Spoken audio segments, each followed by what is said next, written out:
Hello and welcome back to another video, guys. Now that's right, today it's time for another movie review. The lighting isn't great tonight. I got home from work super late and I had to film this video today because I got so many videos over the next couple of days I want to film. I had to put one out today and I thought one video is going to have to suffer with some bad lighting, and unfortunately it's this one. But nevertheless, we are still here to review, of course, the brand new Netflix film Malcolm and Mary. Now, this was a really interesting movie because the trailer for it I thought was excellent. I love the only actors in this, John David Washington and Zendaya. And it was just going to Netflix. It's just easy, isn't it? You know, Netflix, in today's world with this pandemic, there's a lot of things going to like HBO Max, and over here in the UK, it's just effort to find a way to watch them. Whereas Netflix, easy peasy. So here we go. Malcolm and Mary. I love the concept of this movie, I want to say. I love the idea because while I love films and I love I love watching them, it's hard to put yourself in the mindset. It's not something that I've ever really done. Like, I wonder what's going through the director's head the night his film premieres. The stress of because directors get so involved and so wrapped up in their films that sometimes they get lost in it, sometimes they overlook things, and it's like the stress that must be going through their head throughout the entire filmmaking process. And then especially on the night of release where the reviews come in, it's like, okay, is this going to be a success? Am I going to be a success? And it's a fascinating story because Malcolm, of course, he is the director, and then you've got his partner, his girlfriend, Mary, who is a ex-actor, who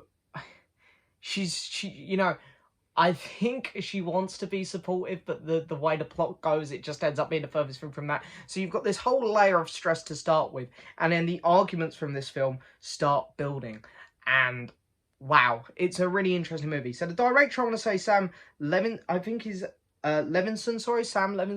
I really don't know this guy, but he's done a few episodes of Euphoria, which I hear is an incredible show. Can see why Zendaya was cast in this because of that. But I hear it's an incredible show. And I just want to say, this movie, I thought, on first watch, was fantastic. I thought it was so well done. Now, in terms of having a bunch of characters, or in this case two, stuck in one individual place, I haven't seen loads of films like that. I've seen a few. One that always comes to mind is Carnage. I'm a big fan of that, starring Kate Winslet, John C. Reilly. Who else is in it? It's Christoph Waltz and Jodie Foster, and it's a great movie. It's one of my favourite films like that. It went up for quite a few awards a few years ago. I forget when it came out now. But I always find films like that hard to do, hard to pull off. But this film does it so well. Now, the main thing going for this film, I think, is the two actors. John David Washington is absolutely incredible in this film. And it's funny, I've only seen him in a couple movies. One, of course, being BlacKkKlansman, where he was incredible. And then the other being Tenet. And while I don't want us to turn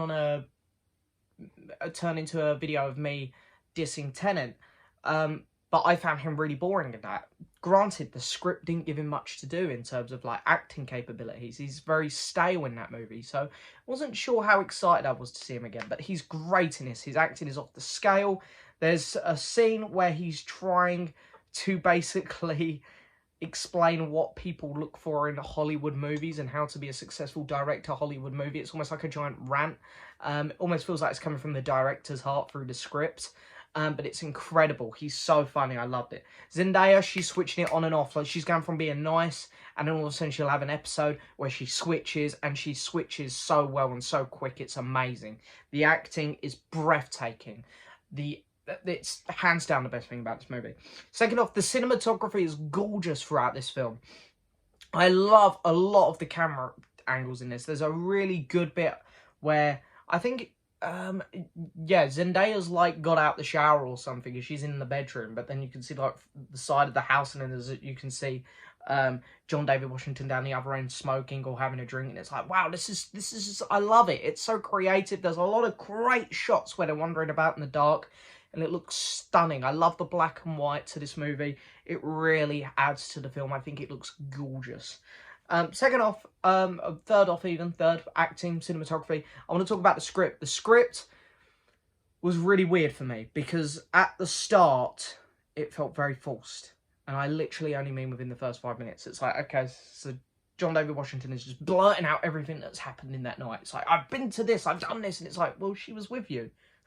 So, do you need to be saying all this? So, I felt the script was a little bit wobbly right at the start when he was explaining things, but then, wow, it got so good. Like, I love the way the script was sort of just dropping you in things, and you were like, oh, okay, because every time they were having an argument, you always thought the one speaking was right. You're like, there was moments where Malcolm was talking, and you're like, damn, this guy's right, you know, she's just a bit of a nut job. But then she'll say something, she'll bring up something from her past, and you're like, oh no, he's just being a dick to her, you know, and then it flips like that, and the script works so well like that. I love how they keep bouncing back and forth throughout this movie as well.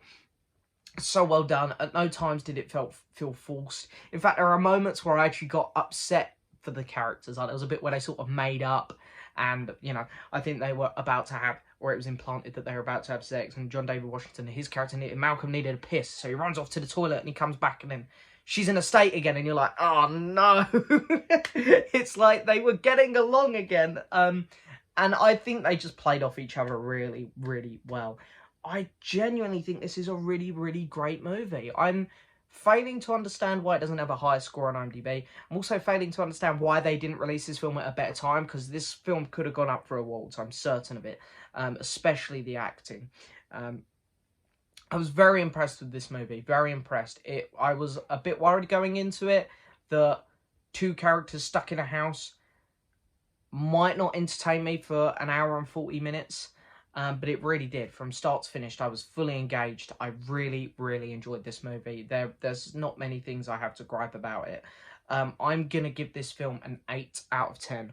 I think it's a very, very solid effort. I really hope that this film gets a Criterion Blu-ray in the next couple of years. It's a really, really good movie.